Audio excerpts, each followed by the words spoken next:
everyone. I'm really excited to talk to you today about the research I've been conducting for the development of a scale measuring general knowledge on menstrual cycles.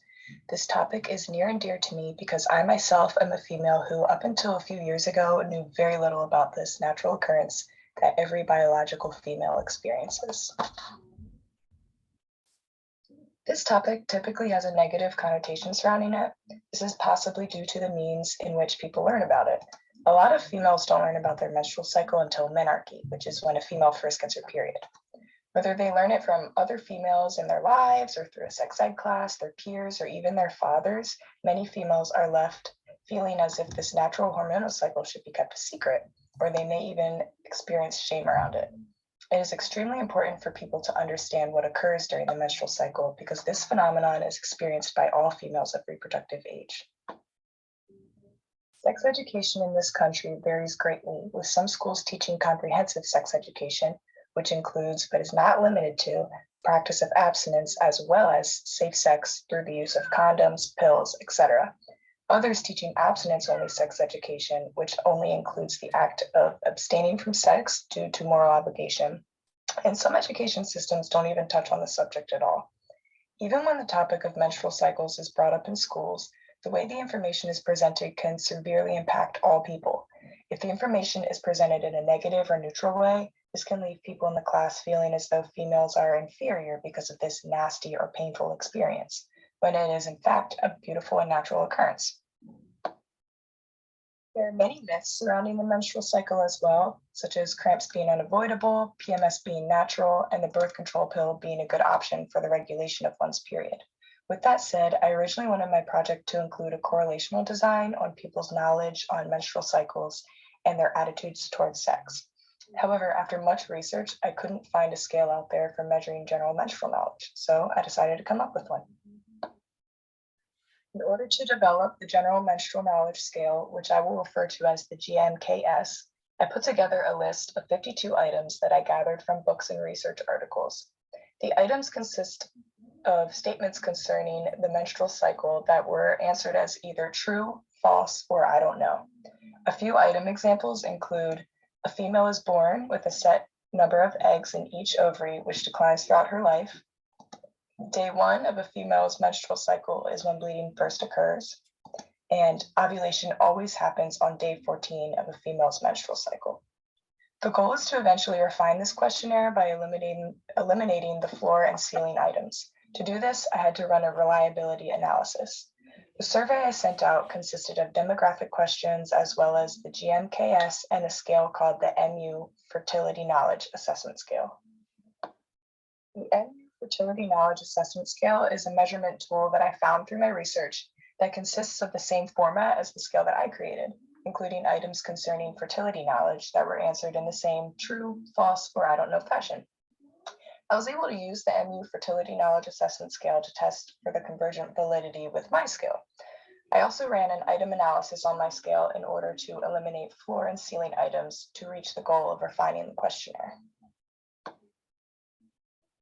I was able to get 136 participants for my study, mostly through the UB Psychology Research Pool, but also through snowball sampling via an email thread.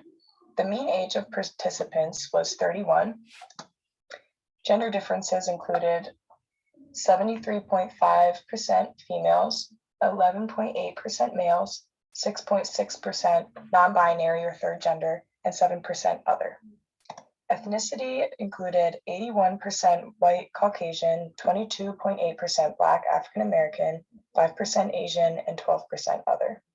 The differences in sexual education background included 80% having comprehensive sex education, 22% having abstinence-only sex ed, 12% having no sex ed, and 15% other.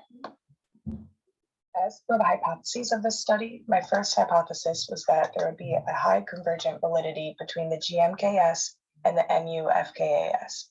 Another hypothesis I had was that people who received comprehensive sexual education would have higher scores on the GMKS than the people who had abstinence-only or no sex education. I also hypothesized that females would have higher scores than males on the GMKS since the subject pertains more so to females. My results, hypothesis 1, were correct. The Pearson correlation coefficient was that of R equals 0.818, which shows high convergent validity between the two scales. However, for hypothesis 2, I ran a one-way ANOVA between the different groups of sex education background and found no significance. Perhaps this is due to the fact that I only used one question to identify the participant's sexual education background. Future studies should include more in-depth measures of this variable. Another reason behind this insignificance could be that the group of participants were mostly educated college students. Hypothesis 3 was supported, showing the results in the chart on the right. Females did score higher on average than males. I did find it interesting that non-binary participants on average scored even higher than the other two gender groups. The item reliability analysis for the GMKS showed high internal reliability with a Cronbach's alpha of 0.962. There were no floor or ceiling items detected, which means that all the items were very closely related. This opens the door for future research in many ways. One way could include the shortening of the scale and seeing if the chosen items could elicit an even higher Cronbach's alpha. It is my strong belief that comprehensive sex education should be consistently taught across schools during middle school. This belief is rooted in the fact that females begin menarche around the time of middle school and should have the information they need in order to gain a positive view on how their bodies work. The section of sex ed that includes the menstrual cycle should be presented in a positive and uplifting manner so as to instill excitement in females to feel empowered by their changing bodies.